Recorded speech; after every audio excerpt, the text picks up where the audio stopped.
Hi Snuggle Hunny Kids, it's Tara here from the Gentle Sleep Specialist. So today I'm going to talk to you about nap transition. If your little one is seemingly dropping that last nap of the day or fighting it, we're going to talk about how you can smooth that transition. First things first, what I would do is recommend adding the most amount of awake time before that last nap of the day. So typically they might be showing tired signs come the afternoon. However, if you put them down too soon, they'll just fight that nap. So make sure you have your biggest amount of awake time before the last nap of the day. I never want you to be in a rush to drop naps. Basically, I want you to try and keep the amount of naps they're on for as long as you can until you're really convinced that they're ready to transition to the lesser naps.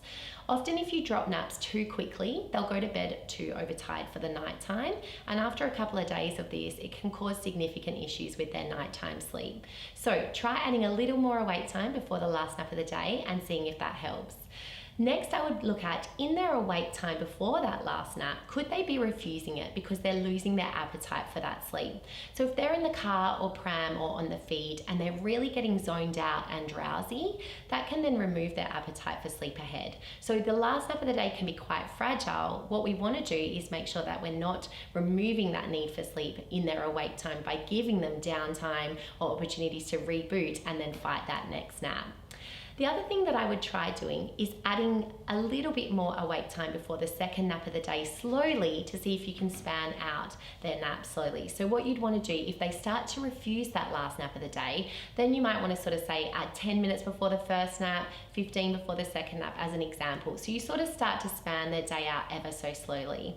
I would also look at when they do drop that last nap, making sure their bedtime is early. You don't have to stick to a 7 p.m. bedtime. They can absolutely go down sooner. Sometimes as early as 5:30, 6 o'clock. So make sure that when you do start to lose that last nap of the day, you bring their bedtime forward on those days. What you also might find is that your little one has, say, for example, 3 naps one day, then 2 naps for a few days straight, and then needs a third nap on other days.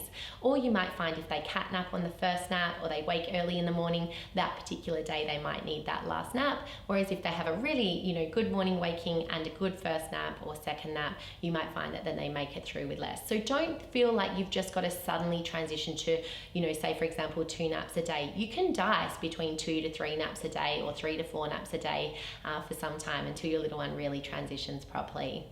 I would also essentially make sure that you alternate between, say, the car or pram for that last nap. So for example, if you can only get to your little one to sleep in the car or pram for the very last nap of the day, don't worry about that. That's fine. Use that opportunity to be out and about and offer them the sleep out and about, and then get them back in time for bedtime.